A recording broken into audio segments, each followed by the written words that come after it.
Hello friends, இன்றைக்கி lunch box recipe என்னன்னாக்கா lemon சாதமும் காலிஃப்ளவர் சில்லியும் தான் போடலான்ட்டு ரெடி பண்ணிகிட்டு இருந்தேன்.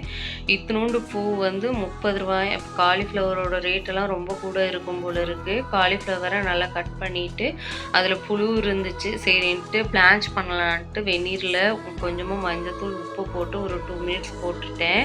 லெமன் சாதத்துக்கு லெமன் சாறை எடுத்துகிட்டு ஒரு பேனில் வந்து கொஞ்சமாக நல்லெண்ணெய் சேர்த்துட்டு கடுகு உளுந்தரிசி, கடலை பருப்பு, பட்டை வத்தை, கருகப்பில்லை, மஞ்சத்தூள், உப்பு சேர்த்துட்டு ஒரு துண்டு இஞ்சி, பச்சை மிளகாய் இடித்து போட்டு லெமன் சாறையும் ஊற்றி கொதிக்க வச்சுட்டேன்.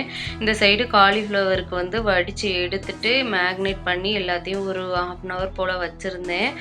ஸ்நாக்ஸுக்கு வந்து இன்றைக்கி செவ்வாழைப்பழம் தான் இருந்துச்சு, அதை கட் பண்ணி எடுத்து வச்சுட்டு காலிஃப்ளவரையும் பொரித்து எடுத்துட்டு இந்த சைடு சாதத்தையும் கிளறி எல்லாத்தையும் எடுத்து பேக் பண்ணி வச்சுட்டேன். இந்த மாதிரி வீடியோஸ் பார்க்குறதுக்கு நம்ம சேனலை வந்து ஃபாலோ பண்ணிக்கோங்க. நாளைக்கு ஒரு வீடியோவில் பார்க்கலாம். அது வரைக்கும் பாய்.